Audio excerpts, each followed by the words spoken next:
Ce journal vous est proposé par Fonds des promotions de l'industrie, votre partenaire privilégié pour la réussite de vos projets.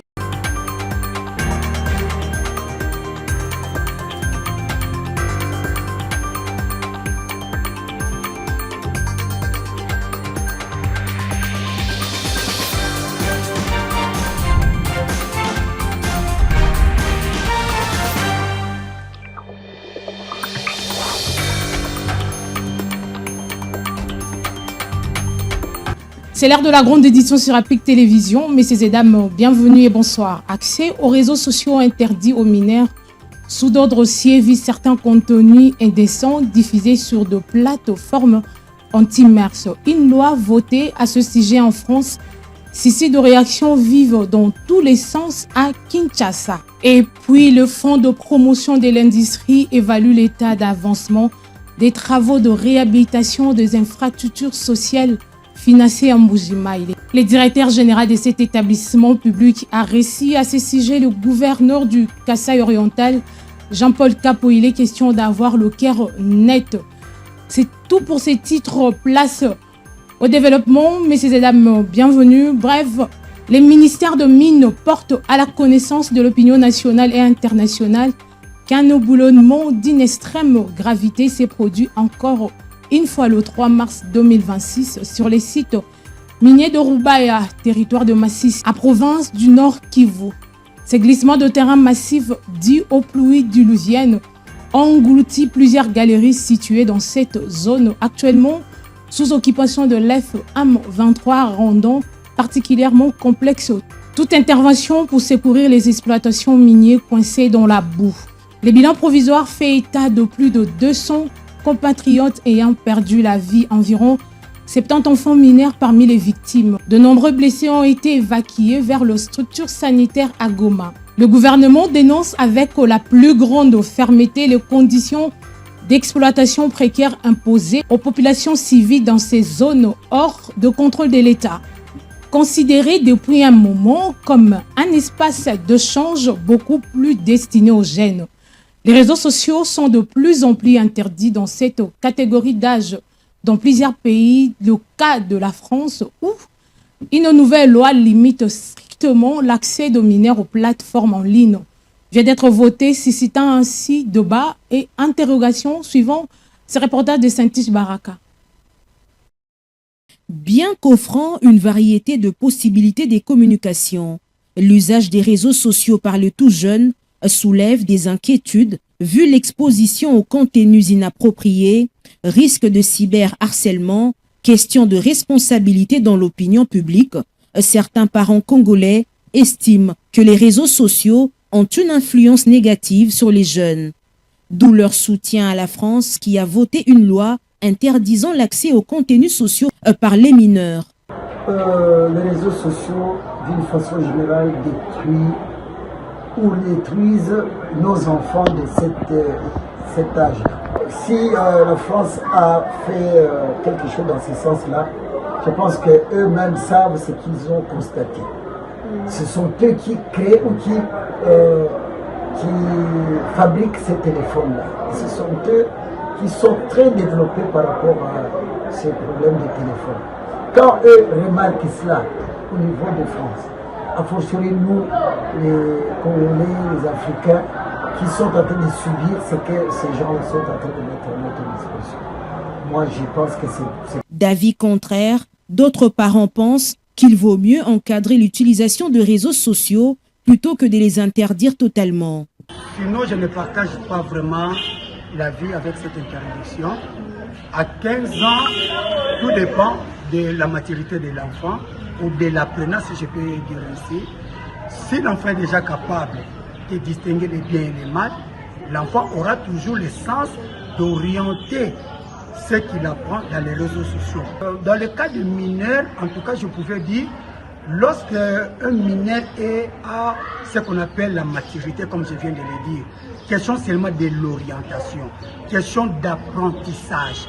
Hein, parce que moi, je crois, on apprend d'abord. Lorsqu'on apprend, on distingue. Et lorsqu'on distingue, on écarte ce qui est mauvais et on utilise, on garde ce qui est bon. Si certains parents restent sceptiques, d'autres jeunes, eux, approuvent cette décision. La France a bien réfléchi sur cette là.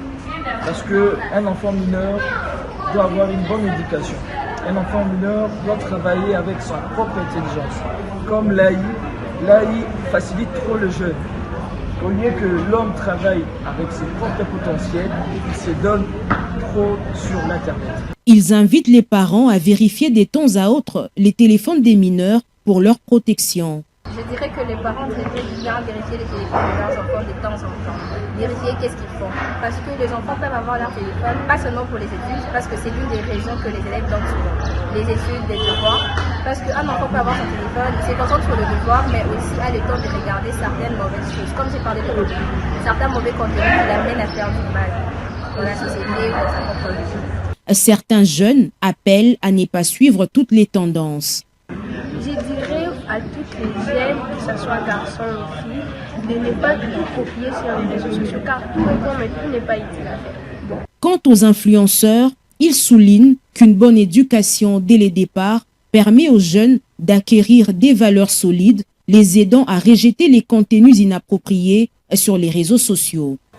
Plusieurs personnes ont l'habitude de dire que les réseaux sociaux est un autre monde, mais moi je dirais que les réseaux sociaux et la vie quotidienne, c'est pratiquement la même chose. Lorsque nos enfants sont à la maison, ils sont en sécurité. Une fois qu'ils sortent, ils ne sont plus en sécurité. C'est pareil que les réseaux sociaux. Une fois qu'on se connecte, il y a des éducations divers là-dedans. Vous n'allez pas exiger aux personnes que vos parents, vos tuteurs n'ont pas éduquées de se comporter ou d'avoir le même valeur que vous. C'est pratiquement impossible. Donc, c'est plutôt aux parents de savoir comment montrer à leurs enfants que tout ce qui est sur les réseaux n'est pas à copier. Entre protection des mineurs et liberté d'accès au numérique, la question de l'utilisation des réseaux sociaux par les jeunes reste un sujet sensible. Parlons présent à la grande échéance fiscale 2026. Sensibiliser le membre de la Fédération des entreprises du Congo, FEC, en sigle, sur les paiements de l'impôt foncier exercice 2026 et de l'impôt sur le revenu locatif exercice 2026 revenu en 2025 dans la ville de Kinshasa. Voilà le mobile de la matinée fiscale animée, c'est jeudi 5 mars 2026, conjointement par le ministre provincial de Finances et Économie du numérique Magloire Kabemba. Les chargés de mission de la Direction générale de recettes Kinshasa, la DGRK, et l'administrateur délégué de la FEC Thierry Ngoyi Kazembe. Sadiq Bacha, le reportage, et Jérôme Ngoma. Ils ont été attentifs et sereins, suivant religieusement cet échange destiné aux membres de la FEC, axé sur les paiements des différents impôts, notamment l'impôt foncier, exercice 2026, et l'impôt sur les revenus locatifs, exercice 2026, revenu 2025, à payer uniquement dans les banques partenaires de la DGRK. Un objectif sur lequel a énormément martelé les chargés des missions de la DGRK, Gérard Kajakamboa. Cette réforme que nous mettons en place, aussi grâce au système que nous allons vous présenter, il permet à la CIGETI désormais d'effectuer sa déclaration fiscale directement depuis son bureau, son ordinateur ou son téléphone Android, sans avoir nécessairement la nécessité de se déplacer pour les bureaux de l'administration. La plateforme permet également de procéder au paiement des obligations fiscales à travers plusieurs moyens modernes et sécurisés, paiement bancaire, carte bancaire, monnaie, mobile monnaie ou encore des paiements en espèces pour ceux qui les souhaitent, mais bien sécurisés. Au-delà de la simplicité, l'un des apports majeurs de ce système est la transparence.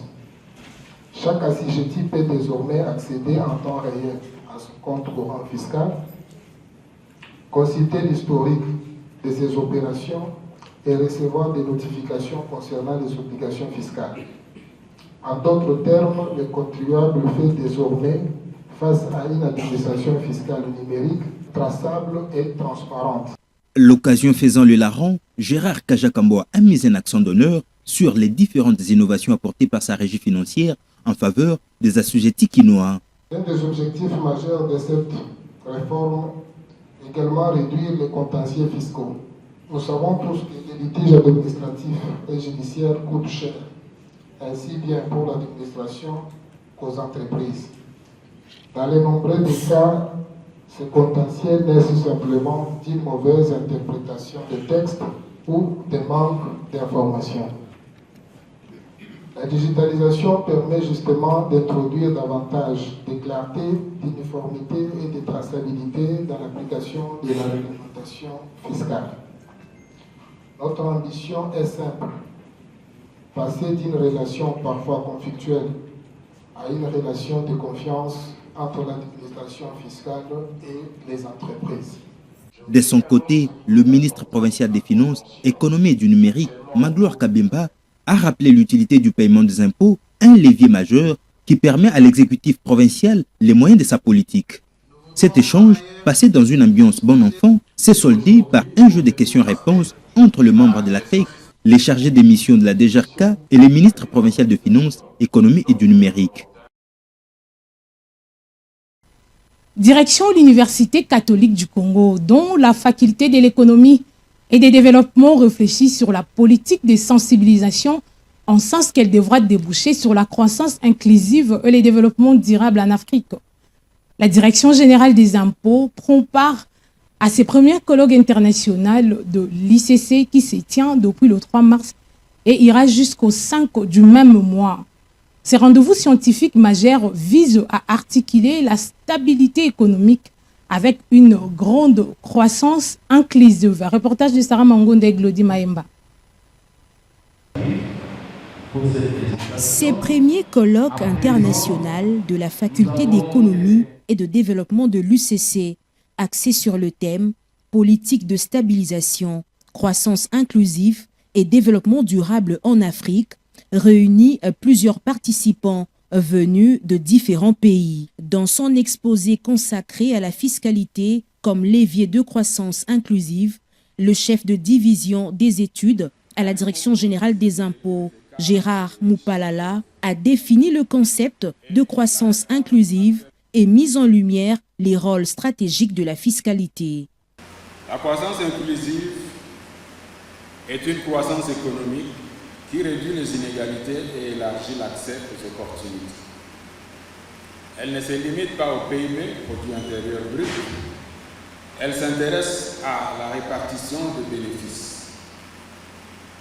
Une croissance inclusive, c'est une croissance qui permet aux enfants d'aller à l'école, aux familles d'accéder aux soins de santé, aux infrastructures d'atteindre toutes les provinces de notre pays. Le rôle de la fiscalité dans ce contexte se résume en 3 rôles essentiellement. Le premier rôle, c'est celui de la redistribution des richesses à travers un impôt progressif qui réduit les écarts entre les riches et les pauvres. Et la réforme actuellement en cours en République démocratique du Congo de l'IRPP-IS illustre cette volonté d'équité. Le deuxième instrument, c'est celui de financement des services publics. L'impôt est la principale source de financement de l'éducation, de la santé et des infrastructures. Sans une fiscalité solide, l'État ne peut garantir l'accès équitable aux services essentiels. Et enfin, troisième canal par lequel la fiscalité peut jouer son rôle, c'est le canal des incitations fiscales. La fiscalité peut donc servir à orienter les comportements économiques, par exemple en accordant des exonérations ciblées aux entreprises qui investissent dans l'emploi local ou dans des projets durables. Ces colloques traduisent une conviction commune, celle d'une Afrique qui mérite un développement stable, inclusif et durable, a souligné le professeur Joseph Moto, coordonnateur du premier colloque international. Il a par ailleurs salué la participation active de la Direction générale des impôts, qui ne cesse de doter l'État de moyens nécessaires à la mise en œuvre de sa politique grâce à la maximisation des recettes publiques. Vous le savez que de manière générale, que l'Afrique est un grand continent qui regorge beaucoup des opportunités et en ayant une population jeune, mais nous allons constater aussi en même temps que le niveau de la pauvreté reste extrêmement élevé. Et nous, comme universitaires ou chercheurs, nous avons cette obligation d'alerter nos responsables, nos dirigeants des pays africains, afin de pouvoir tenir compte des déséquilibres qui existent entre la création des richesses que les États africains sont en train de connaître le jour, qui n'ont pas une corrélation positive avec le niveau social de la population. Voilà, la politique de stabilisation, comme vous le savez de manière générale, est accompagnée avec des politiques conjoncturelles, ça peut être budgétaire, monétaire, d'échange, ainsi de suite. Nous avons fait l'appel à la DGI, pourquoi? Parce que les politiques publiques sont censées être mises en œuvre avec les ressources, mais qui sont censées donner les ressources à l'État. C'est la DGI, c'est ce qu'on appelle les régies financières. Nous avons la DGI, nous avons la DGDA et la DGRAD. Mais nous avons voulu beaucoup plus inviter la DGI parce que quand nous regardons le niveau de leur contribution au niveau du budget de l'État, la DGI représente une part importante. Donc nous avons, sous le leadership du directeur général de la DGI, qui nous a voulu honorer notre université afin de pouvoir venir tenir cette conférence. Donc je pense que nos étudiants vont capitaliser sur la culture fiscale. Notons que ces rendez-vous scientifiques, qui va du 3 au 5 mars 2026, connaît la participation de délégations du Royaume du Maroc, de la République française, de la République centrafricaine, de la Côte d'Ivoire, ainsi que de l'Éthiopie. La pratique à interdire l'automédication, tu sais qui ça donne, c'est du moins la leçon à retenir de l'usage d'un médicament non autorisé. La province de Kinshasa n'échappe pas à ces fléaux, vu que sa population ne tient compte ni d'une consultation médicale préalable, ni l'implication d'un médecin, suivant ces reportages de Jacques Onokodi. À Kinshasa, l'automédication tend à être régularisée aux grandes dames de la santé. Alors que les pharmacies sont souvent inondées des prétendus malades sans prescription médicale préalable, des témoignages font état de personnes qui se livrent à cette pratique aux conséquences graves. C'est vers 19h que j'ai commencé à ressentir des violents maux de tête. Voyant souvent mes voisins envoyer leurs enfants acheter du Dolarin ou de l'Elibica, j'ai décidé de faire de même. Après avoir pris ces médicaments, j'ai souffert de brûlures d'estomac sévères, nécessitant finalement qu'on me transfère à l'hôpital. Pour ces témoins, la mort est inévitable. Il déclare avoir assisté au décès de son collègue causé par l'automédication. Oui, elle s'est prescrit des médicaments sans avoir passé par l'hôpital, chez les docteurs, et ça l'avait causé quelques problèmes. Vu que le médicament qu'elle avait prescrit elle-même, ça contenait un peu de poison et ça l'avait causé à la mort. Et pour éviter des conséquences néfastes, voire même la mort, les docteurs Malango Gauthier conseillent de respecter la limite permise des prises de médicaments contre la fièvre, maux des têtes, maux des ventres, estimés à 3 jours, au cas où l'on se trouve loin d'un personnel médical compétent. La prise du paracétamol ou de quoi que ce soit, ça doit être de courte durée, de 2 jours, tout au plus 3 jours. Vous ne pouvez pas aller au-delà de 2 jours, au-delà de 3 jours, parce que pourquoi on limite? Parce qu'il y a certains produits qui sont toxiques, il y a certains produits qui entraînent des complications graves. Avant d'utiliser, prenez le soin de lire la notice. Parce que si vous lisez la notice, ça va vous faciliter de découvrir les complications de ces produits. Parce que si on ne lit pas, on risque de surdoser. La sensibilisation devient imminente pour sauver des vies humaines dans la ville-province de Kinshasa, confrontée à un boom démographique incontrôlé.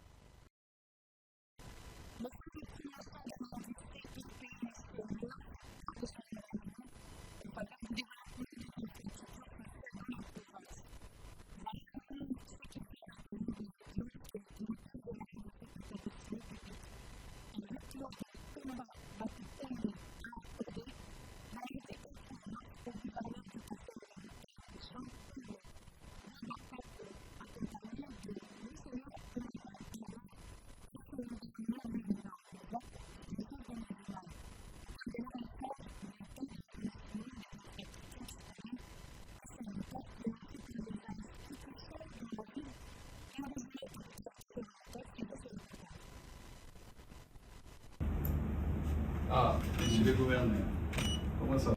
À Kinshasa, le Fonds de promotion de l'industrie poursuit son engagement en faveur du développement des infrastructures sociales dans les provinces. Le directeur général du FPI, Hervé-Claude Ntumba Batukonke, a accordé ce mardi 4 mars 2026 une audience au gouverneur du Kasaï oriental, Jean-Paul Mbemboa Kapo.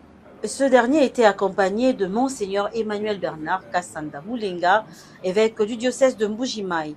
Au cœur des échanges, l'état d'avancement des infrastructures scolaires et sanitaires financées par le FPI dans la ville de Mbuji-Mayi, capitale du Kasaï oriental. Cette rencontre intervient dans un contexte particulier. Au même moment, une mission officielle du FPI séjourne dans la ville diamantaire. Conduite par le directeur général adjoint Blaise Mastaki Birindois, cette mission a pour objectif d'évaluer sur le terrain l'évolution des travaux et d'identifier les solutions nécessaires pour accélérer leur finalisation. Face au directeur général du FPI, le gouverneur Mbemboa Kapo a transmis les attentes et les espoirs de la population de Mbuji-Mayi. Les habitants souhaitent voir ces infrastructures essentielles pour l'éducation et la santé être achevées dans les meilleurs délais afin de renforcer l'offre de services sociaux dans la province. En réponse, le directeur général Hervé-Claude Batukonke a réaffirmé la détermination du Fonds de promotion de l'industrie à mener ces projets à leur terme. Il a assuré que les travaux connaissent actuellement une nouvelle dynamique malgré les retards enregistrés par le passé, notamment en raison des difficultés logistiques et de l'enclavement de la ville de Mbuji-Mayi. Selon lui, la mission d'évaluation déployée sur place constitue précisément une étape décisive pour relancer efficacement les chantiers et garantir leur achèvement dans les prochains jours. Nous avons reçu effectivement l'invitation. Je n'étais pas seul, j'étais avec Monseigneur l'évêque de chez nous, du diocèse de Mbuji-Mayi. Comme nous étions tous sur place, le DGA est en Mbuji-Mayi, nous avons dit nous faisons d'une pierre deux coups. Quand nous sommes là deux, nous pouvons rencontrer le DG et parler de vive voix avec les différents projets qui sont exécutés chez nous et financés par le Fonds de promotion de l'industrie. Nous avons échangé avec lui sur le projet de Chipuka, là où il y a la centrale photovoltaïque, de l'évolution des travaux, notamment à l'école Kalinda Mudishi et à l'hôpital Saint-Jean-Baptiste. Donc, il prend seulement les choses à cœur et bientôt ils nous ont promis. En tout cas, pour le moment, il sera pratique. Il va travailler avec les entreprises pour l'avancement rapide de tous ces travaux. Une perspective qui semble rassurer les autorités provinciales. À l'issue de l'audience, le gouverneur du Kasaï oriental s'est déclaré satisfait de cet échange avec la direction générale du FPI, se disant convaincu de la volonté de l'institution d'accompagner concrètement la relance de ces projets structurants pour la province.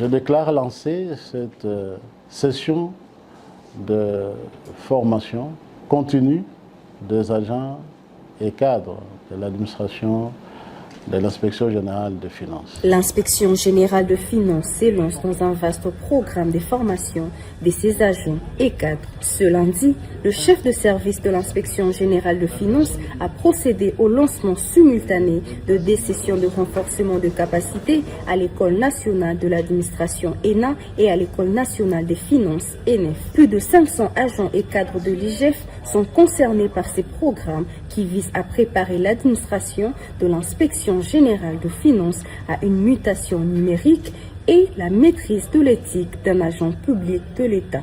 Les patrons de l'IGF, Christophe Bita-Simon, voudraient s'assurer de la montée en compétence de chaque collaborateur en vue d'atteindre la performance attendue de l'administration par le chef de l'État. Cette formation est d'autant plus importante que, selon la vision du chef de l'État, son Excellence M. Félix Antoine Tshisekedi, l'administration publique doit être performante. Elle est l'épine dorsale d'un État que nous voulons performant, et qui dit administration dit d'abord ses acteurs. Ce sont les fonctionnaires qui sont les gens qui agissent au nom de l'État. L'État ne sera performant que si ses agents sont performants. Les partenaires étatiques de l'inspection générale des finances sont conscients du challenge qui les attend, comme l'ont relevé tour à tour les directeurs généraux de l'ENA et de l'ENEF. Nous allons mettre en œuvre notre ingénierie pédagogique pour garantir une formation de qualité. Nous pensons que je l'ai dit dans mon discours que l'inspection générale des finances a fait le bon choix. Et nous croyons qu'ils ne seront pas déçus. Et parce que nous avons des formateurs ici, des Congolais, mais qui n'ont pas été mis au travail.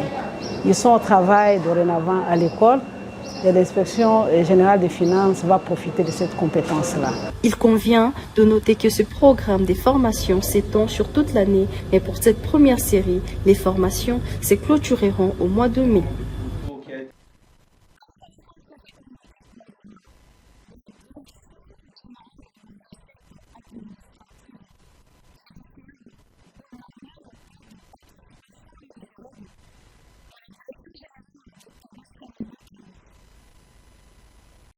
Communiqué officiel numéro REF Camille DG 006 2026,05 02 DGRAD DG 2026.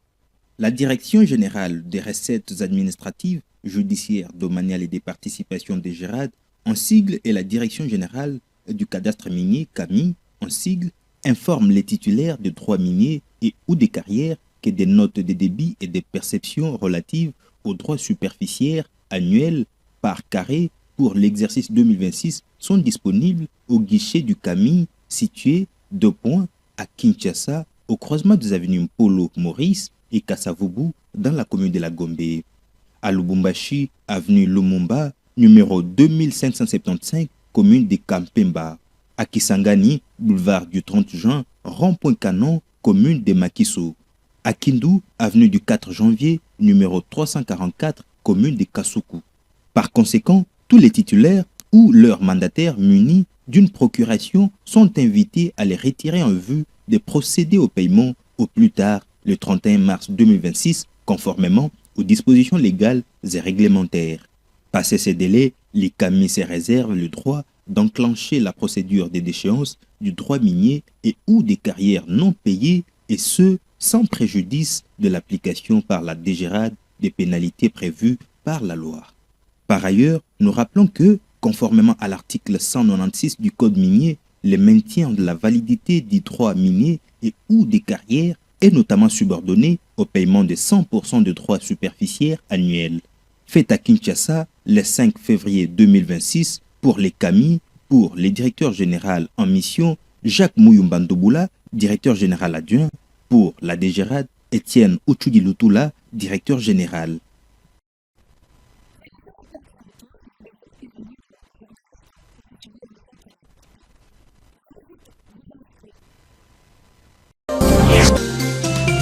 Pour la première fois en République démocratique du Congo, Un centre qui forme les journalistes professionnels au standard international. Venez vite vous inscrire. L'Action pour la promotion de la presse indépendante au Congo, APIC, vous offre une opportunité pour votre avenir. L'APIC forme des journalistes sur la radio, la télévision et la presse écrite. Il s'agit d'une formation de très haut niveau professionnel, assurée par des professeurs d'université et par des journalistes étrangers. Avec cette formation accélérée que donne l'APIC, vous pouvez travailler comme journaliste partout à travers le monde, dans des pays francophones, anglophones, arabes et autres. À la fin de la formation, un stage professionnel est obligatoire. Surtout, vous qui n'êtes pas encore journaliste, venez à la hâte vous inscrire pour suivre cette formation de qualité supérieure. L'APIC est reconnu comme un haut lieu du savoir en journalisme, même aux États-Unis d'Amérique. Avec la formation de l'APIC, vous devenez journaliste professionnel. Cordial bienvenue.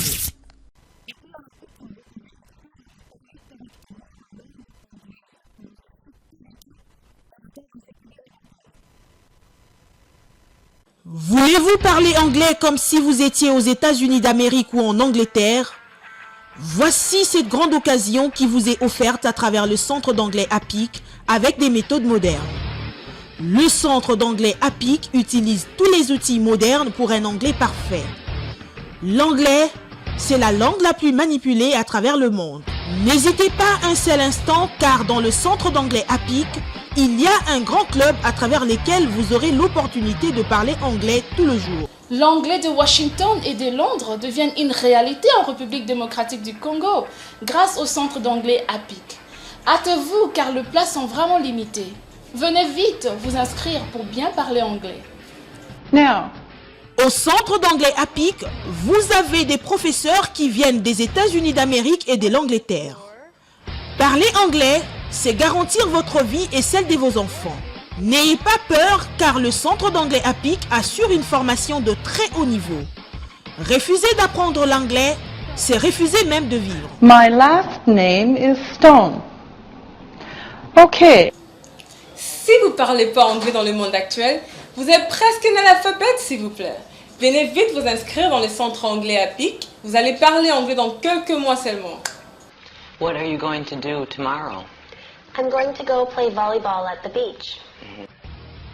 Vous êtes docteur d'État, doctorant, licencié, gradué, diplômé d'État. Venez apprendre l'anglais des affaires au centre d'anglais APIC.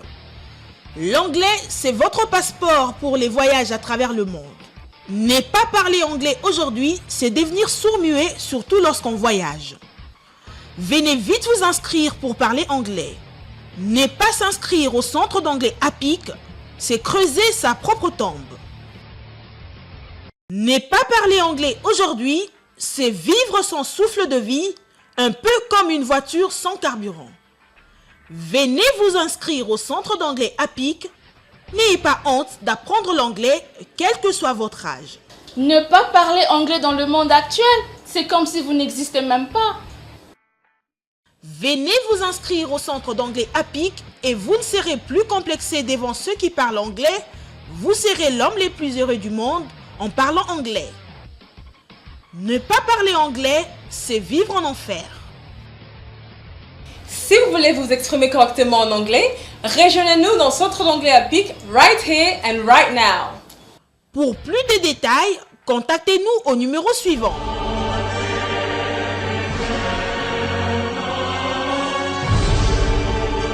Cordial bienvenue au centre d'anglais APIC. L'anglais, c'est la vie!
Ce journal vous a été proposé par Fonds de promotion de l'industrie, votre partenaire privilégié pour la réussite de vos projets.